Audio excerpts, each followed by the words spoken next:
welcome to another episode of History Hack. It's Charlie with you today. And yes, before we get started and we meet our fabulous guest, I do need to remind you that we are very much your indie alt history podcast, and as such we're all flat broke. So if you like what you hear today, if you like any of the episodes that you hear us put out, perhaps you might like to just send us a tip. You can do that on Ko-fi. Ko-fi is just a small amount of money. It's the equivalent of buying us a pint, which we prefer London prices, so that would be £45, please. Or you can follow us on Patreon and subscribe on Patreon, and we give you a load of free stuff, including various levels of benefits, including the wonderful Ginger Chris Sams. So there's lots to get from us aside from the content that you're going to receive today for free. So without further ado, let me introduce today's guest. So Nicola Clark is a senior lecturer in early modern history at the University of Chichester. Her research focuses on the dynastic and political roles of women across the late medieval and early modern periods. So I had to get her here to talk to me because I love anything early modern, as you know. She's written about the endlessly fascinating Howard women, who were the subject of her first book, and she's contributed historical research for telly programmes too. Now, I've got her with me today to discuss her latest book. It's called The Waiting Game, The Untold Story of the Women Who Served the Tudor Queens. Hi, Nicola. Hi, nice to be here. It's so good to have you, and I'm really looking forward to talking about this book because it sounds like we're going to be looking at the women behind the main story, right? Yeah, absolutely. Fantastic. So it's no secret, Alex and I are terrible for this. We have poked just a little bit of fun, and it's only because we're jealous at the attention given to the Tudor queens. Okay, it's just we're just envious. Green, witchy bitches. Frankly, that's us. You've focused on the women behind those women. So who were they, and how did you find them to tell their stories? That's totally fair. I mean, I talk about Tudor queens to anyone who will pay me to do so, quite frankly. But this is one reason why I wanted to write not about the queens themselves, but about the next social rung down, about the women around them. Yeah. So ladies in waiting were the women who were employed to serve the queen in pretty much any way she required. So it could be anything like looking after her jewels or helping her get dressed. But more often, I think it's being around her. It's accompanying her to things. And ladies in waiting still do this. So they're doing the Tudor equivalent of holding the queen's handbag while she talks to people. You know, it's the same thing. Tudor ladies in waiting are all gentry or aristocratic. So we're still talking elite women for sure. But the degree of elite could vary quite a lot. So you could have a duchess, but also like a younger daughter of a knight kicking around in the same household together. And pretty much my first question when I started researching this topic was what you've just asked me, like, who were these women? Who served which queen when? That was the first question I sat down to try and answer. And I found out really fast why no one else had tried to answer it before. There's never really been like a clear statistical or biographical study for the ladies in waiting who serve Henry VIII's 6 wives. But that is because the archive and the material that survives is so untidy. There's no like neat block of lists of women who served each wife, partly because there were 6 of them. Records were not always preserved between the wives because they didn't need to be. When you're getting rid of a wife every couple of years, why would you need to preserve like the records of that wife's household? You don't. And those who knew how it all worked did tend to stay in post between the consorts. So I was looking at what lists we do have of women who serve, but they're never complete, as we might think of it, because the names on the list would always depend on the reason that the list was made. So if it's a list of wages, it's not going to include anyone who's not getting paid. Very often that's women. If it's a list of women who are attending a particular court occasion or ceremony, it won't include anyone who wasn't there.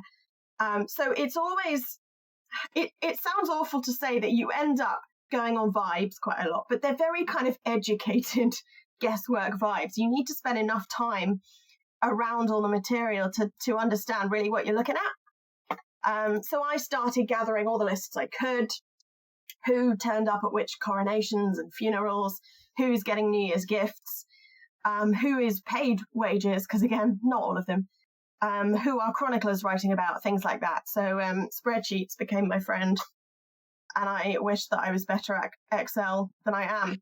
And I defaulted to Word in the end, that kind of linked with Excel in a, I don't know what I'm doing, I just need a place to put this information.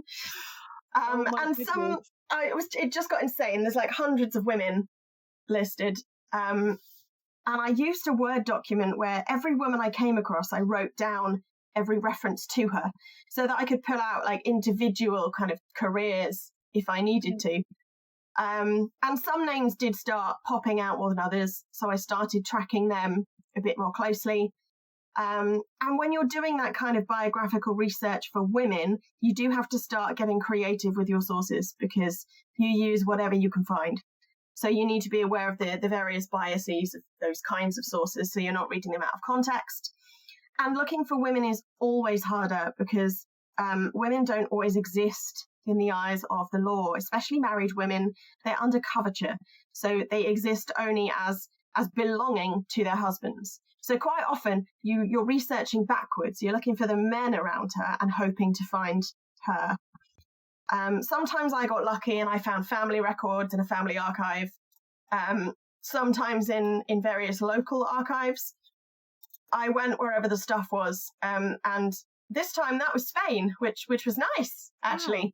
Much more exciting than like the Lincolnshire Record Office. But yeah, there were some women who have been quite well studied who do pop out, but there are lots who haven't. And I haven't done a deep dive study of every single woman in my spreadsheet, because it would take me the rest of my career. But yeah, I made a start. It's incredible. I mean, I can't help wondering, just, with my get ready for the feminist rant section of the podcast, with the male equivalents, with the king's household, with the grooms of the bedchamber, the grooms of the stool, all of these positions in the king's household, are records more readily available and more detailed, or is it just across royal households that a lot of these positions are ad hoc, changeable, unpaid? Is it both? Is it the same for both, or is it different with the king's household? There is a bit more the king's household, but that's partly because there was only one king and he didn't change every 2 years. Right. Records were a little bit better preserved, even just by people coming after that monarch, because it belongs to the king, we'll keep that. Things get filed and stored and kept more readily. It really, again, would depend who you were looking for in the king's household. So the kind of groom of whatever, if it's not groom of the stool, some page boy, you might be able to track him through the records, but whether you can find anything more, it is not that dissimilar from the women, to be honest, because if someone's not that important, then nobody bothered to write things down. We're talking about class rather than gender. At least as much as gender, for sure. Yeah. Amazing. So we often talk about queenship in across the board. I was thinking medieval queenship, early modern queenship. Actually, queenship now, in terms of a queen consort, we describe them as coming with a sort of soft power. So they can influence the king. They can do this wonderful thing if the king needs to be lenient or merciful. These warrior kings of the medieval age, rather than looking like they've gone soft, they could say that they've been appealed to by their queen and her feminine nature and pardon people. But you argue that the queen's ladies may have wielded the ultimate version of this kind of soft power. So how could a lady in the queen's household get things done? I love this idea, ultimate soft power. I feel like I should use that as a tagline. It is true. And again, in some senses, ladies in waiting then got things done in the same way women do now. So it's having a quiet word and knowing who to speak to and, negotiation and things like that. Ladies in waiting often did see and hear all sorts of important information that they might then pass on. They've also got access to bits of the court that are barred to most, if not all, men. So only the Queen's women are going to enter her bedchamber. So they're almost like barometers of the Queen's mood. So if you want to know whether now's a good time to ask a favour, maybe ask a lady in waiting, and she'll be like, not now. Really not now. Try tomorrow, And these women might be the Queen's confidants, but they're also her chaperones. They walk this weird tightrope. Knowledge is always power in any political climate, I think. So if the Queen's pregnant, if the Queen's on her period, if she's missed her period, if she's had a fight with the King, then her women are going to be the one who knows that. It's women who are the source of the legal cases against Queens Anne Boleyn and Catherine Howard. By Catherine Parr's reign, there are religious conservatives on the Royal Council deliberately trying to target her ladies in waiting to try and prove that the Queen herself is indulging in illegal religious practices.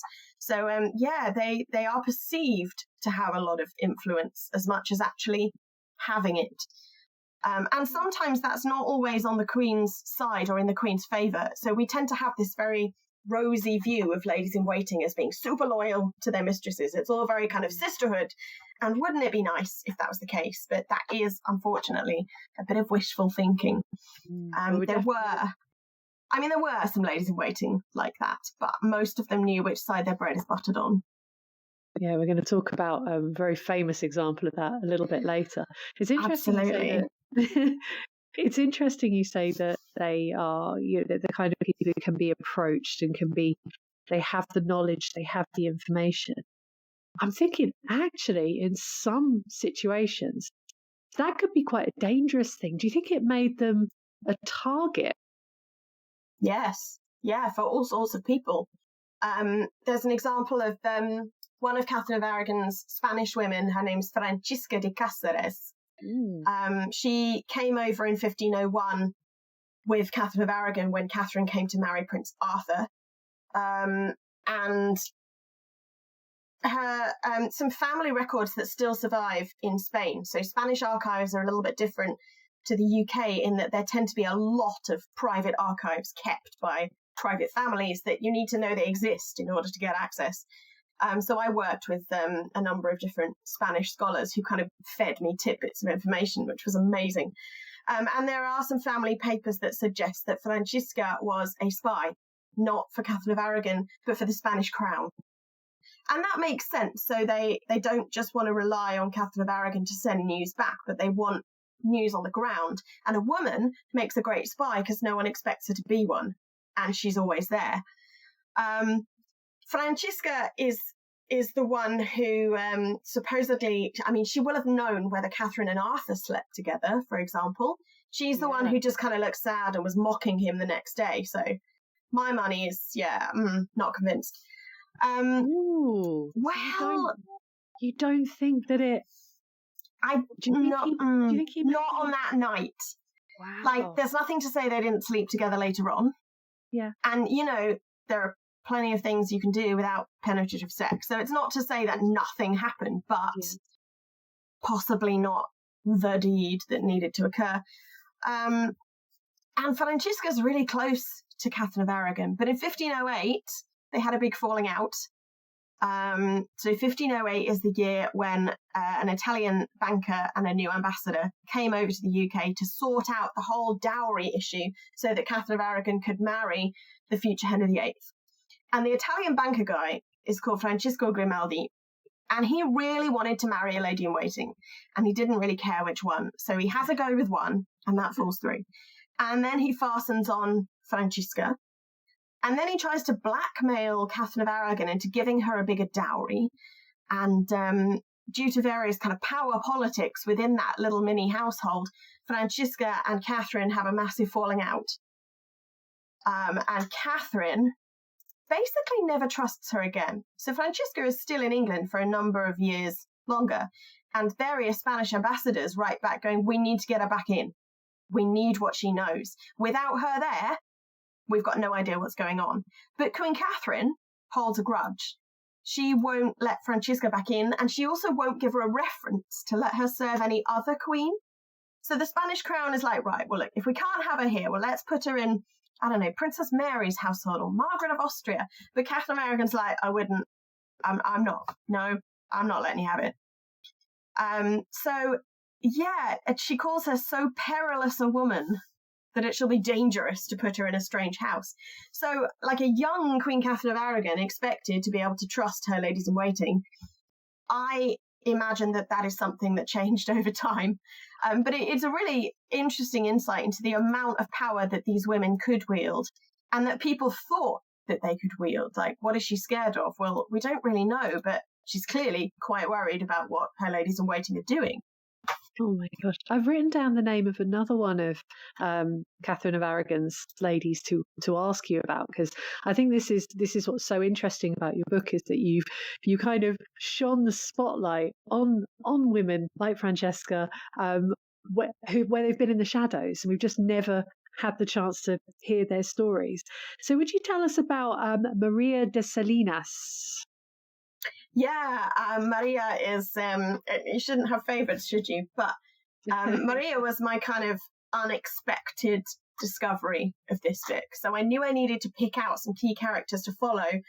Otherwise, with any group biography, you're going to drown really fast because they're all called the same name and it's very confusing. Yeah. I wanted to choose a Spanish woman because we have this very Anglo-centric approach to the Six Wives of Henry VIII, but actually that's not accurate.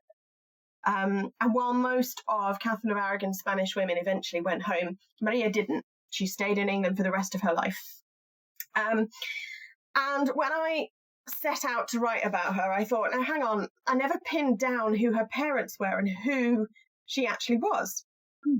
Because foreign ladies in waiting like this often fall into the cracks for historians and into the cracks of archives, actually, because she left Spain, so she's not in Spanish archives anymore, and Spanish historians lost interest. But of course, she arrives in England. In England, we don't have any idea who she is. We're not going to go to Spain and track that down and figure that out because language skills, and why do we care? She's in England now. But it does mean that you never kind of join these things up. So I did a lot of deep diving and Google rabbit holing, and I pinned down who her parents were and who she was. And I found a fairly recent PhD thesis that wrote about the guy who is her brother-in-law. And I read in a footnote there, and there are letters from Maria in England going back. And I was like, wait, what? Hang on, what? So again, I did some emailing the author of the thesis. So I wrote to her in English. She wrote back to me in Spanish, and we kind of worked that way. And yeah, I did a lot of collaboration with various scholars and found these letters and found a whole load of stuff about Maria's family. So they are Castilian courtiers, and they are in the household of Ferdinand of Aragon and Isabella of Castile. Maria has various sisters who are in the service of some of Catherine of Aragon's sisters. So that's a very kind of sisterhood thing. Yeah. But yeah, so Maria is sent to England with Catherine, and we have an image of Maria as being super loyal to Catherine of Aragon because there is an enduring legend that Catherine of Aragon died in Maria's arms in 1536. I can't prove that was definitely the case. I mean, Maria was there. So yes, later on, super loyal. Earlier on, really not so much. Once Catherine's widowed and stuck in England in this weird limbo because they won't send her home, but they won't marry her to Prince Henry yet, and it's all a big diplomatic money issue. Catherine's ladies are stuck with her, and most of them are really desperate to get out. They don't like England. They don't like being held in what feels like this weird isolation. But the only way they can get out is to get married. So these are Maria's letters. She's writing back to family members, trying to get out, trying to keep up with family news. And you get this real sense of homesickness. She feels like they're not telling her things, and she's left out of all the family events and things like that. And marriages keep falling through, and they won't tell her what to do. And it's all very stressful. But she's also much ruder to her senior male relatives than any English woman would have been, which was so fascinating. She's really sassy. She talks about her brother like, well, he might as well have been dead, the amount he's done for me. I'm like, woo! Okay. So, yeah, she ends up staying in England. The letters stop before this point, unfortunately, so we don't really know why. But she does stay, and eventually she marries an English nobleman financed by Queen Catherine of Aragon. She remains a courtier, and she stays in England for the rest of her life. Amazing. Gosh, what a fascinating woman. And this idea of being in service like this, that you can just be sent, hundreds of miles away from hundreds of thousands of miles away from where you are from and your family and your culture and your climate. And here you go, you can be in England in the cold. Yay. Yeah. We don't have indoor running water yet. Exactly. At one point she writes there, this is not a country to stop in unless necessary. I mean, she's just been on the Welsh borders through the winter, and you're like, okay, fair. Bless her heart. Yeah, that can't be good. So let's talk about another disgruntled, shall we say, lady, because we were not going to get through this episode without talking about a Boleyn or two. The most notorious of all the Queen's ladies that I think most people could name found herself in the heart of Anne Boleyn's household and her family and her trial and eventual death. So tell us about Jane Parker, and have you found, while you've been poking around, have you found anything that redeems her? I mean, nothing that really kind of full on redeems her and says she didn't do it and none of it was her fault. But I guess I try to dial back the judgment she's had for many centuries. Yeah. So she has really a really long and quite extraordinary court career. So she turns up in Catherine of Aragon's household, which makes sense because her parents have been very close to the throne for quite a long time. So it makes sense that they would get their children in there. She married George Boleyn, who's the brother of Anne Boleyn. So far as we know, it's a decent marriage. It made sense. They're neighbours in East Anglia. But so far as we know, they never had any children. Because of that family relationship, when the whole royal divorce thing went down, she transfers pretty seamlessly to Anne Boleyn's household, her sister-in-law. That makes sense. And things start to go a bit south from there when Anne is arrested and held in the Tower. Jane is often blamed, was at the time and has been since, for allegedly providing evidence that helped to secure the execution of her husband, George Boleyn. She probably did do that, but I can't imagine that was her intention. It would be weird for a woman in this period to actively seek to get her husband killed, because you're much more precarious as the widow of a traitor than you would be as a wife, even if you really dislike your husband, and there's no evidence that was the case. I think more likely what happened is that she went to try and sue on her husband's behalf, which is what a good wife is supposed to do. Go see the king, plead, do the whole, please intervene for me, chivalry kind of thing. Yeah. But the king's not seeing anyone because the king's, losing his mind a bit. So I think she probably was waylaid by Thomas Cromwell. I think once you're in Thomas Cromwell's closet being questioned, I mean, you're not likely to hold out. So I think if Jane knew anything, and she clearly did know some stuff about just some incriminating conversations where they doubted the paternity of Princess Elizabeth and laughed about the king's impotence, things like that, I think he gets that out of her. And that is the evidence that helps to condemn George. But I can't imagine Jane wanted that to happen. I think that's really unfortunate. But again, Jane, like most women, is not stupid, and neither's Cromwell. So I should think he probably, if I were Cromwell, what I would have done is say, look, you tell me what you know, I'll protect you. I'll keep you out of this. And that is what happened. Again, we can't prove that because we don't have a record of any conversation. But Jane moves quite seamlessly into Jane Seymour's household, from there to Anne of Cleves, and from there to Catherine Howard. And my bet would be that she's sort of become a Cromwell client by that point. She's a widow, and as the widow of a traitor, nobody, the crown is not bound to give you any living or give you your jointure or any estates. Anything you get is really just out of the goodness of their hearts. But she does seem to manage to secure a decent living out of the crown and out of her ex-father-in-law. And possibly that's down to Cromwell. So yeah, I think she's in a difficult position. She becomes a very experienced courtier. So as time goes on, it does make sense that as queens keep changing, you would keep the experienced women around. Because most of these women, Anne of Cleves included, have not been raised to be Queen of England. So either they don't know how the English court works, or they just don't know how to be a queen because they've never been a princess. So part of a lady in waiting's role is to help a queen step into that new role and kind of not make a terrible faux pas. So yeah, Jane is a good candidate for that. And she is also one of the women who testifies that Anne of Cleves supposedly didn't know what sex was. I don't buy that conversation. I think that, again, Jane and the other women who said that, again, I think they're under pressure from Thomas Cromwell and other people to simply put their names to something. And again, what choice do they have? So that happens, and then she moves into Catherine Howard's household. And I still don't have a good answer for what on earth she was doing at this point. So Catherine Howard has had a couple of kind of sexual liaisons before she joined the court. And then after her marriage to Henry VIII, she starts up or restarts another one with Thomas Culpeper, who's a gentleman of the King's Privy Chamber. I mean, how you have to say, I don't want to fall down there, oh, stupid girl kind of route, but she must have known that this was a poor choice. This was a dangerous thing to do.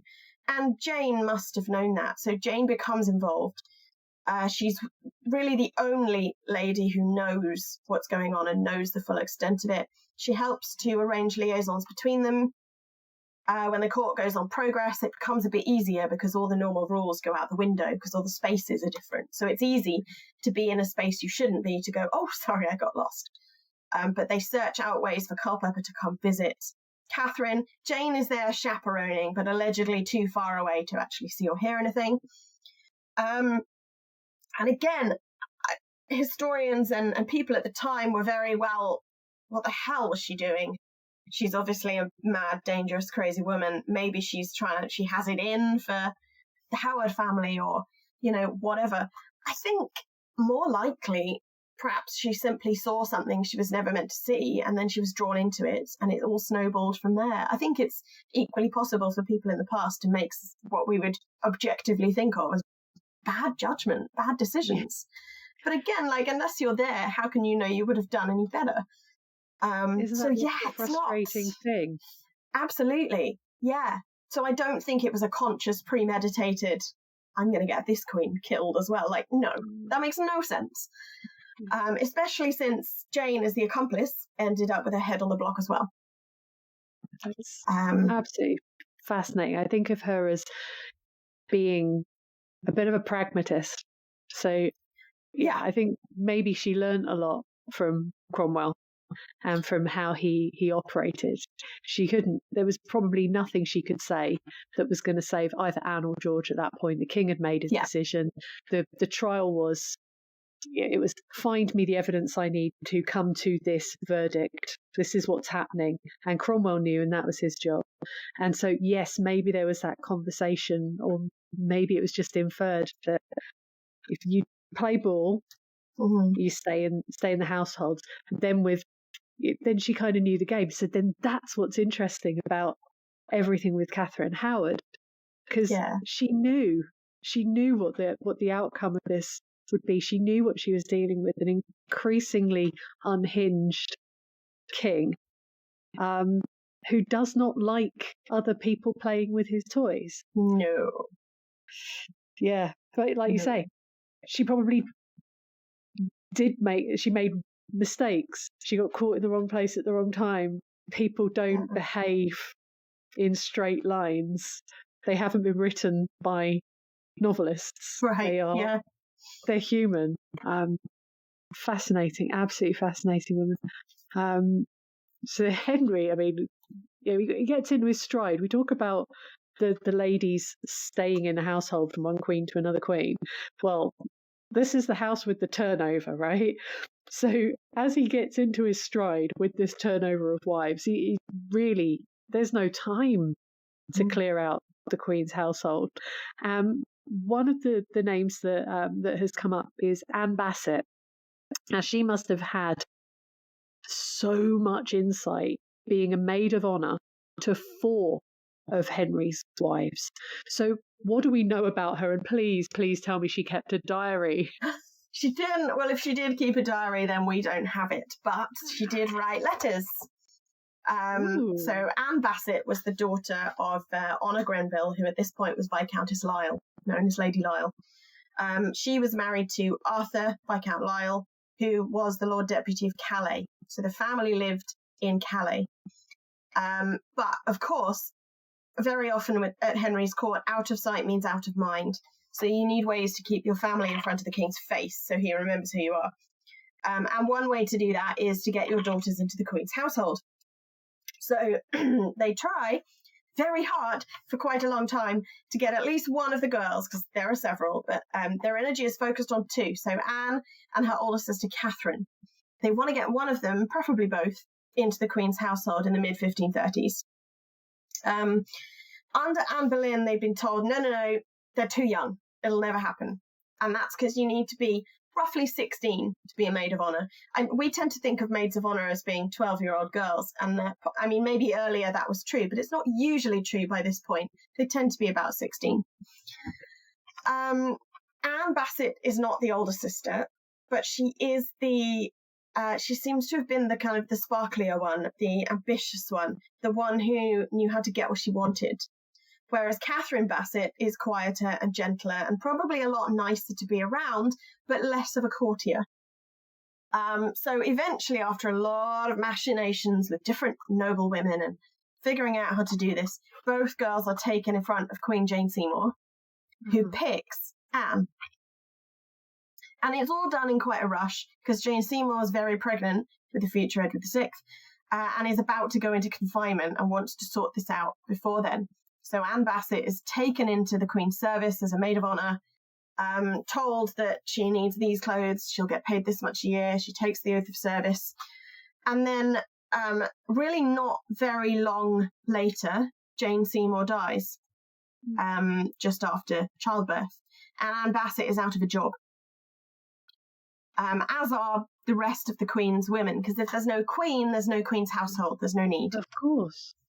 So what usually happens, it happens a couple of times in Henry's reign, they get sent home, usually, but you do sometimes still need women in and around the court, to dance with ambassadors and things like that.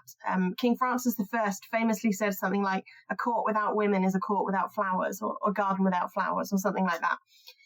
So it's quite common that some of these women will be temporarily shunted off into other royal female households. So Princess Mary's household becomes a bigger deal during this time. But yeah, they're kind of in limbo. And Anne Bassett, being a typical teenager, is really frustrated by this. So she gets shunted around to various relatives in England because everybody thinks it won't be long before there's a new queen. So there's no point actually going all the way back to Calais. It takes longer than they think. She starts throwing her weight around a bit, and she really annoys her cousin, the Countess of Sussex. And there are various letters back and forth that give you a tantalising glimpse. The family's London agent has obviously been mediating, and she says the Countess of Sussex, she has forgiven, but I perceive she do not forget the matter. I'm like, well, okay. But then Anne of Cleves shows up. Yay, Queen's household reformed. Anne Bassett is right there. So yes, take her back into the household. Great. And then, of course, Catherine Howard kind of usurps that position pretty quickly. And because that happens so fast, because they've just created this household for Anne of Cleves, there's really no point in rejigging it when everybody's right there. So there's very little turnover between Anne of Cleves and Catherine Howard. And was Catherine was a maid of honour? Was she a maid of honour alongside Anne Bassett? She was, yes. So they would have known each other fairly well. Yeah. And they would have roomed together. It's a bit like a girls' boarding school kind of environment. Bed sharing, to us, bed sharing is a slightly kind of odd thing. And we immediately go, ooh, lesbians. No, probably not. It's a thing. You share beds during this period. That is the norm.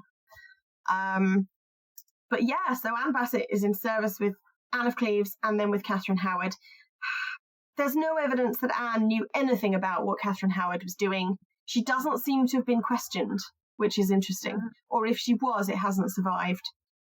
But again, then she's kind of put out to pasture for a bit and then brought back under Catherine Parr. And in fact, she's brought back again later on under Mary I and then eventually marries. But it takes her a while. So yeah, she's a very practiced lady in waiting by the end, and she must have done her job pretty well and known quite a lot about these women. Amazing. It's good. You actually sort of we moved on. Let's put Henry firmly in the ground and get rid of him. I'm interested because when we're talking about the Tudor queens, of course, our heads go, okay, yep, the 6 wives of Henry VIII, all consorts, and that's wonderful. But do we know anything about was it different in the households of the Queen's regnant? So I'm thinking, Mary and Elizabeth. Would it have been the same sort of situation for them in their households as it would have been for Catherine of Aragon and Anne Boleyn? Or is it different when they are, with all intents and purposes, they are now the King's household? Watch this space, to be honest. I think at some point I'm clearly going to have to write about this. My hunch from what we know at the moment is that in a lot of ways there wouldn't really have been much difference. The role these women play is the same. They are still there to accompany the Queen, whatever she needs. But the things that she needed may have been a little bit more political than otherwise. There's a great story about Elizabeth I gambling with her ladies in waiting, but of course they can't afford to gamble to nearly the same financial amount that Elizabeth can. So she says, fine, start taxing all the petitioners, all the people who ask for your favour to get to me. If the price is high enough, I'll speak to them.